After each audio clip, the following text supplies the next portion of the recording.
કોણ બનશે ગુજરાત કોંગ્રેસના પ્રદેશ પ્રમુખ?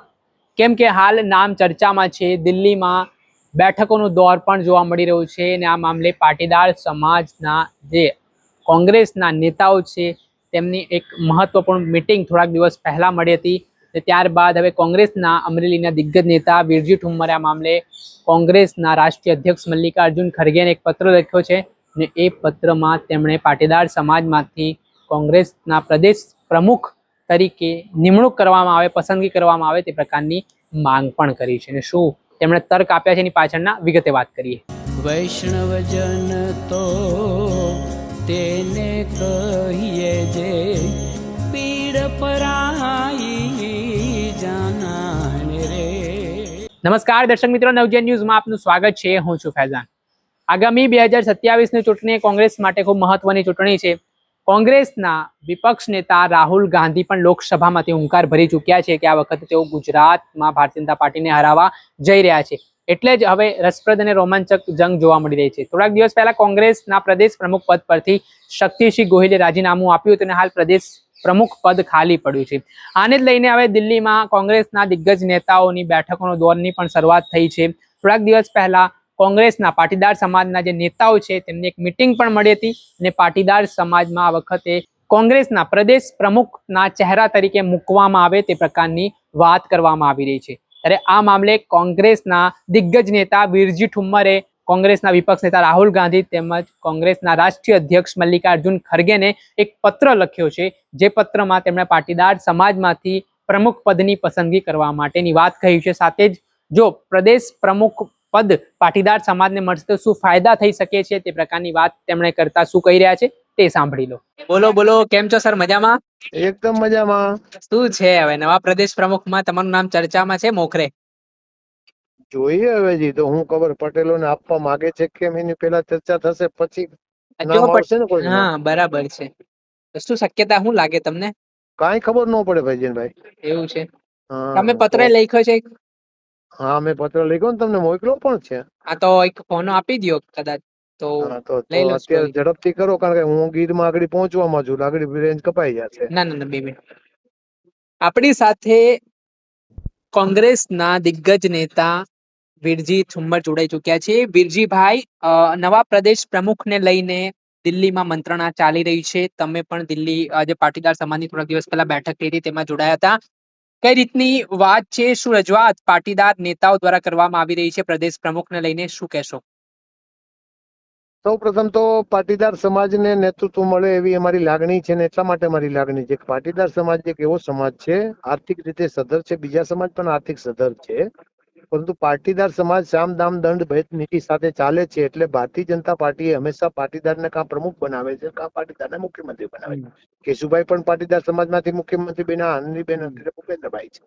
ત્યાર પછી અનેક પ્રદેશ પ્રમુખો બન્યા, વાઘાણી હોય કે પછી રૂપાલા હોય, બધા પાટીદારોમાંથી પ્રમુખો બન્યા. કોંગ્રેસે અત્યાર સુધીમાં સિદ્ધાર્થભાઈને 2 વર્ષ સુધી પ્રમુખ બનાવ્યા હતા, ક્યારેય બનાવ્યા નથી. અને પાટીદારની વસ્તી આખા ગુજરાતમાં લેવા પાટીદારની વસ્તી અને કડવા પાટીદારની વસ્તી 23% આસપાસ થવા જાય છે. 22 સમથિંગ માથે 9.80%, એટલે કે 15 થી 16% વસ્તી લેવા પાટીદારની છે, 6 થી 7% વસ્તી કડવા પાટીદારની છે. આ પાટીદાર સમાજ બધા સમાજને સાથે રાખીને ચાલનારો સમાજ છે. જિગ્નેશભાઈ મેવાણી અમારા બહુ એક આક્રમક નેતૃત્વ ધરાવતા નેતા છે. જિગ્નેશભાઈ ને પણ પ્રદેશ પ્રમુખ બનાવે તો અમને ગમશે, બીજા કોળી પટેલ સમાજમાંથી બનાવશે તો પણ ગમશે, પણ પાટીદાર સમાજને અત્યારે કેટલા પ્રધાનો પાટીદારના છે, દેશમાં પણ પાટીદાર પ્રધાનો છે. ત્યારે આ સન્માનિત પાટીલ સમાજ છે. આ સન્માનિત સમાજને પાટીદાર સમાજને હજુ વધારે સન્માનિત કરવામાં આવે, એનું થોડું સુમાન વધારવામાં આવે તો ભાજપથી નારાજ છે. એનો લાભ કોંગ્રેસને જરૂર મળી શકે એમ છે. એ કોંગ્રેસને મળે તો 2027માં કોંગ્રેસની સરકાર ગુજરાતમાં બને એવું અમે ઈચ્છી રહ્યા છીએ. હું તો 90માં ધારાસભ્ય હતો ત્યારે 27 વર્ષનો હતો, અત્યારે 65 વર્ષનો થયો તો અમે કમિટેડ કોંગ્રેસી છીએ.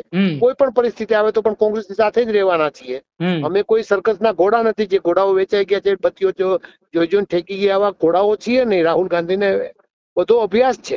રાહુલજીએ પોતે કહ્યું કે એક તો રેસના ઘોડાને એક માંડવાના ઘોડા છે, પણ ભાજપમાં તો સર્કસના પણ ઘોડા છે, બધી જોઈને મને ઠેકડા મારવા.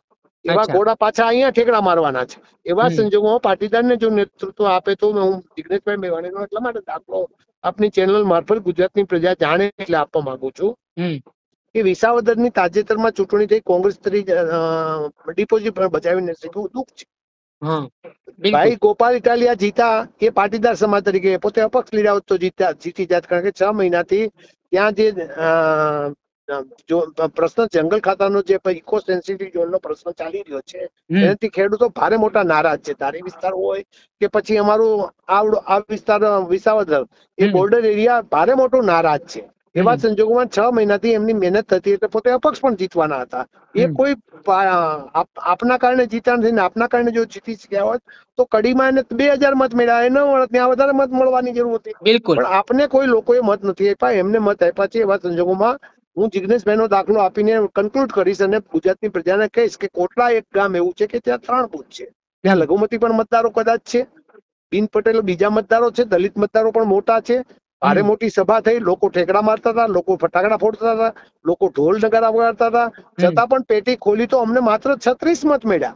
જિગ્નેશભાઈ મેવાણીના ભાષણોમાં લોકો એટલી બધી તાલીઓ પાડી કે અમને એમ થયું કે કદાચ અમારી તો આ સભાના કારણે કોંગ્રેસને બહુ વાહવાહી મળશે, પણ કોંગ્રેસને મત ન મળ્યા. ન મળવા પાછળનું કારણ પાટીદાર સમાજનો ગોપાલ ઇટાલિયા પાટીદારોમાં છવાઈ ગયો હતો અને ત્યાં પાટીદારોના કારણે મત આપ્યા. જિગ્નેશભાઈના કારણે મતો દલિતોએ ન આપ્યા. અચ્છા. એટલે પાટીદારોના કારણે મત આપે છે. પાટીદાર સમાજ એક નેતૃત્વ ધરાવનાર સમાજ છે. અમારા ગામની વાત કરી તો વાવડી ગામ છે, મારે ત્યાં બધા જ સમાજ છે. કડવા પાટીદાર સમાજ પણ છે, બીજા સમાજ છે. ચૂંટણી આવે તો અમારા ખડગે સાહેબ નેતા છે, એટલે દલિત આગેવાનો, દલિત લોકોને બહુ ગમે કે ખડગે સાહેબ અમારા નેશનલ કોંગ્રેસના પ્રમુખ છે. પરંતુ મત આપવા જશે ત્યારે એ વિજય ઠુમર સામે જવાના છે. મારા ગામમાં 25-30 મતથી ક્યારે હું સામે કોઈ દી જતા નથી. કોઈ પણ ચૂંટણીમાં મારો વિજય થાય ન થાય, કોંગ્રેસની સત્તા આવે ન આવે, પરેશભાઈ લડે તો પણ કોંગ્રેસને મત મળે છે, મને જોઈને મત આપે છે. એમ અમારા પાટીદાર સમાજના આગેવાનો ગામડે ગામડે છે. એને જોઈને બીજો સમાજ એની સાથે કુંભાર હોય, સહી સુતાર, દરજી, લુહાર હોય, વાણિયા હોય, લઘુમતી હોય કે દલિત હોય કે વાલ્મીકી સમાજ હોય કે કોળી પટેલ સમાજ હોય, એની સાથે રહે છે. એવા સંજોગોમાં કોંગ્રેસની સરકાર દેશમાં બનવાની છે. ભાજપ હવે નેતૃત્વ ખતમ થઈ ગયું છે.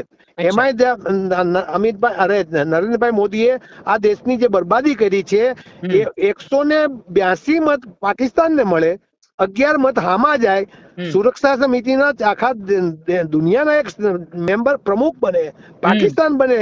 ભાજપની નાલેસી થઈ છે ને. આ નાલેસી કરવા માટે કોઈ પાપના ભાગીદાર હોય તો નરેન્દ્ર મોદી અને અમિત શાહ છે. એ લોકો ઓળખી ગયા છે. 80% લોકો સોશિયલ મીડિયામાં રાહુલ ગાંધીને દેશમાં સ્વીકારતા થયા છે. અને ગુજરાતમાં પણ સરદાર વલ્લભભાઈ પટેલનું ગુજરાત, ગાંધીનું ગુજરાત અને પ્રથમ ગુજરાતની સ્થાપના થઈ ત્યારે ડોક્ટર જીવરાજ મહેતાના સ્થાપનાનો જિલ્લો એટલે અમારો જિલ્લો છે. એ પાટીદારો ફરી વખત કોંગ્રેસ સાથે જોડાય. અગાઉ આપણે જોયું ચીમનભાઈ પટેલ પાટીદાર હતા, જયરામભાઈ પટેલ ગૃહ ખાતાના પ્રધાન હતા, ગુજરાત સ્ટેટ કોઓપરેટિવ બેંકના પ્રમુખ બન્યા, દ્વારકાદાસ પટેલ ગુજરાત સ્ટેટ કોઓપરેટિવ બેંકના પ્રમુખ હતા, મનુભાઈ કોટડિયા સેન્ટ્રલ મિનિસ્ટર બન્યા, દિનસા પટેલ સેન્ટ્રલ મિનિસ્ટર બન્યા, મનુભાઈ સેવાદળના સ્થાપક અને સેવાદળ માટે આખી જિંદગી ઘસી નાખી એ પાટીદાર સમાજના હતા. નટવરલાલ પીતાંબર પટેલ ઇફકોના ચેરમેન ઉત્તર ગુજરાતમાંથી હતા. અમીચંદ પટેલ ગુજકો માસોલના ચેરમેન સાબરકાંઠાથી હતા. પછી વલ્લભભાઈ પટેલ જેનું ખૂન થયું એ આરોગ્ય મંત્રી રાજકોટથી હતા. રમણીકભાઈ ધામી અમારા ક્રિપ્કોના ચેરમેન અને એ પોતે પાછા ડેપ્યુટી સ્પીકર રહી ચુક્યા છે. ગોવિંદભાઈ શેખડા જુનાગઢથી હતા. આ પાટીદારોના કારણે કોંગ્રેસની વાહવાહી હતી. એ વાહવાહી ફરી વખત અમારા જુનિયર નેતાઓના કારણે કોંગ્રેસની આવે એ જોવા માટે અમે ઈચ્છુક છીએ. એટલે રાહુલ ગાંધીને અમે સમજાવવા માંગીએ છીએ કે પાટીદારને નેતૃત્વ આપો તો ભવિષ્યમાં કોંગ્રેસને ફાયદો થવાનો છે. સોની સમાજ પણ પાટીદાર સાથે રહેવાનો છે, લઘુમતી સમાજ પણ પાટીદાર સાથે રહેવાનો છે, વણિક સમાજ પણ રહેવાનો છે, અને પછી અમારો રઘુવંશી સમાજ હોય એ પણ પાટીદાર સમાજની સાથે રહેવાનો છે. હું જે ગામનું નેતૃત્વ કરું એક ગામમાં વણિક અમારા જગુબાપાની દુકાન હતી, આજે ત્યાં કોઈ વણિક નથી. પરંતુ હું જયારે ચૂંટણી લડતો ત્યારે એના વારસદારો આવીને ફૂલની પાંખડી આવી અને વીરજીભાઈ તમે ફરી વખત ચૂંટાવ અને વાવડીનું નામ રોશન કરો. વાણિયા હોવા છતાં મને કહી જાય છે. જૈન સમાજ અમારી સાથે રહે છે, તમામ સમાજ પાટીદાર સમાજની સાથે રહે છે. ત્યારે પાટીદારને આ વખતે એકવાર અજમાવી અને 27માં ગુજરાતની સત્તા કોંગ્રેસ કબજે કરે તે માટેનું નેતૃત્વ ઉભું કરવું જોઈએ એવું માનીએ છીએ. એટલા માટે પાટીદારો ભેગા થયા હતા અને મને કહ્યું કે વીરજીભાઈ તમે પૂર્વ સાંસદ છો, રાહુલજી સાથે સાંસદ રહ્યા છો, તમે પત્ર લખીને એનો સમય માંગો એટલે એમનો સમય માંગ્યો છે. અને આજે ખડગેજીનો પણ સમય માંગ્યો છે. મારા નેશનલ લીડર છે, એમને પણ મળવું જોઈએ. એ અમારી નૈતિકતા છે, એટલે અમે બંને નેતાઓનો સમય માંગ્યો છે, જ્યારે સમય મળશે ત્યારે. અચ્છા, સમય મળી ગયો છે સર તમને? સમય રાહુલજી આજે ફોરેન થી આજે આવી રહ્યા છે. ઓકે. દેશની પરિસ્થિતિ આજે બહુ ગંભીર બની ગઈ છે. મણિપુરની સમસ્યા કેટલી ખરાબ થઈ ગઈ છે, બિહારની સમસ્યા મતદાર યાદીમાં કેટલી ખરાબ થઈ ગઈ છે. એવા સંજોગોમાં રાહુલજીને સમય ક્યારે મળશે એ જોવું અમારે માટે પણ ઘણું જરૂરી છે. અને દેશ પ્રથમ છે. અમે કોંગ્રેસ અમારે પાર્ટી પ્રથમ નથી, અમે માનતા નથી, અમે દેશને પ્રથમ માનીએ છીએ. અમે કોઈ દી કમળનું નિશાન જેમ વડાપ્રધાન નીકળી જ પડે છે લગાડીને. દેશનો વડાપ્રધાન ક્યારેય કમળનું નિશાન કે કોંગ્રેસનું નિશાન લગાડી ન શકે, પરંતુ ભાજપની તો આ સંસ્કૃતિ છે. ભાજપનું આ પ્રકારનું કામ છે. એને તો બસ કંપની પાર્ટી ચલાવે છે. કોઈ રાજકીય પાર્ટી જ નથી, માત્ર કંપની પાર્ટી છે. ગમે ત્યાંથી પૈસા ભેગા કરા, ગમે એને દબાવવા અને પૈસા વેચીને, દારૂ વેચીને પૈસા જીતી જવું, એ જ માત્ર એકનો સિદ્ધાંત છે. ત્યારે અમારો સિદ્ધાંત તો આ દેશ છે, અમારો સિદ્ધાંત આ ગુજરાત છે. બિલકુલ સર, મારો છેલ્લો પ્રશ્ન, 2022ની વિધાનસભાની ચૂંટણી જોઈ જે રીતે 2017માં પાટીદાર સમાજે ખોબલે ને ખોબલે મત કોંગ્રેસને આપ્યા, પરંતુ ક્યાંક ને ક્યાંક 2022માં ફરી એ પાટીદાર સમાજ ભારતીય જનતા પાર્ટી તરફી વળ્યો હોય એવું દેખાઈ રહ્યું છે. તો એ માટે પાટીદાર આગેવાનો કે જે કોંગ્રેસમાં રહેલા નેતાઓ છે તે પાટીદાર સમાજને કોંગ્રેસ તરફ લાવવામાં કેટલા સક્ષમ છે? પૂરેપૂરા સક્ષમ છે, પરંતુ આ સન્માની અમારો સમાજ છે, એ સન્માન છે. કારણ કે 2022માં શું કર્યું, એમણે વિજયભાઈ રૂપાણીને દૂર કરીને ભૂપેન્દ્રભાઈ પટેલને મુખ્યમંત્રી બનાવ્યા, અને મુખ્યમંત્રી ભૂપેન્દ્રભાઈ પટેલ બન્યા એટલે એની સાથે વેળા કેશુભાઈ પટેલ અને ચીમનભાઈ પટેલ જયારે ભેગા થયા ત્યારે માધવસિંહ સોલંકીની 145 બેઠકો આવી હતી, પરંતુ એ બંને ભેગા થયા ત્યારે ચીમનભાઈને 70 બેઠકો મળી ને કેશુભાઈને 67 બેઠકો મળી. એ ભાજપ સાથે અમારે 7.5 મહિનામાં જ ચાલ્યું નહીં, અમે ખેંચી લીધું. ત્યારે ચીમનભાઈ હું ધારાસભ્ય હતો, ચીમનભાઈને મેં કહ્યું કે ચીમનભાઈ શું થશે? મને કે વીરજી જે થવું હોય થાય, પણ આ કોમી લોકો છે, આ દેશને ગુજરાતને બરબાદ કરનારા લોકો, આની સાથે સરકાર ન ચાલે. હું રાજીવ ગાંધી પાસે જઈશ અને સમજાવીશ, એનો ટેકો લઈને સરકાર ચલાવશું. ન સરકાર ચાલે તો ફરી વખત ચૂંટણી લાવશું, પણ ભાજપ સાથે ચાલે નહીં. આ પ્રકારની ભાજપની નીતિઓ હતી, પરંતુ પાટીદારના નામે એ લોકો જીતી ગયા. એ પાટીદાર સમાજને સમજાવીને અમે ફરી વખત કોંગ્રેસ સાથે પાટીદાર અમારા આવે તે કરવા માટેનો અમારો પ્રયાસ.